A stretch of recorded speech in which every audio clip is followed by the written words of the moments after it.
आमच्या प्रिय बंधू बहिणींना ईश्वरच्या नावाने आमचा नमस्कार. सर्वे सरा संगे सकाळ हा कार्यक्रमाचं मी तुम्हाला स्वागत करीत आहे. प्रत्येक दिवस पाटे देवाच्या वचन तुम्ही ऐकू शकता. या महिन्यामध्ये देवाने सांगितलं की देव म्हणतो तुमच्यावर माझी कृपादृष्टी असणार, म्हणजे देवाची दृष्टी आमच्यावर कृपेने असणार. पहिलं शामिल 16:7 देवाने म्हटलं, अहो मनुष्य चेहऱ्याकडे पाहत आहे पण देव हृदयाकडे पाहत आहे. इथं काय गोष्ट घडलं, देवाला एक नवीन राजा पाहिजे होता. शामिल नावाच्या संदेशाला ईसाया नावाच्या ग्रहस्थाच्या घरी पाठवला.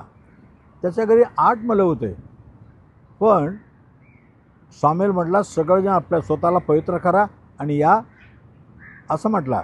आणि त्या भोजनामध्ये सगळे येवले. नंतर पहिला मुलगा आला एलियाब. परमेश्वर म्हणतो, हे याला मी ढकलून दिले, हे नको मला, मी हृदयाकडे पाहत आहे. तुझं 7 मुलं गेलं, कोणाला देवाने निवडला नाही.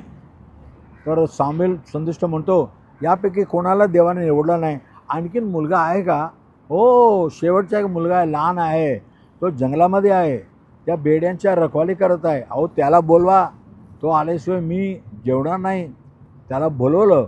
त्याला 5 देवाने म्हटलं, हाच मनुष्य आहे, याला अभिषेक कर. सामुएल बघतो, आता एकदम लहान मुलगा आहे, 13 वर्षाचा मुलगा आहे, याला अभिषेक कर. सामुएल उभा राहिला, त्यानं अभिषेक केला.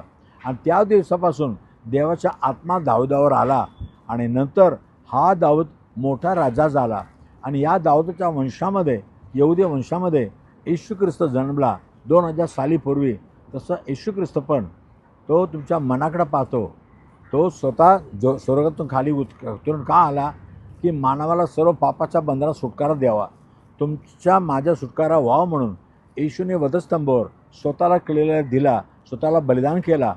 आणि पण मेल्याने तिसरा जिवंत उठला.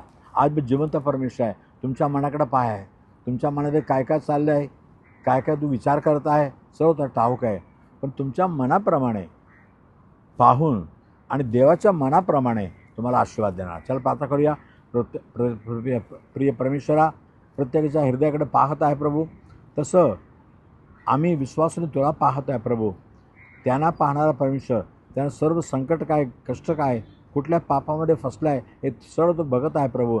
आणि सुटकारा परमेश्वर तू आहे, तो आमचा तारक आहे प्रभू. राजा प्रत्येकानं प्रत्येक गोष्टीतून त्यांना सोडव, त्याच्या मनामध्ये शांती दे, समाधान दे आणि या जगामध्ये आणखीन पुढं जाण्यासाठी त्याला मार्ग दे.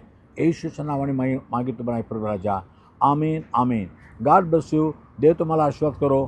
उद्या सकाळी आपण पुन्हा भेटूया. आमेन.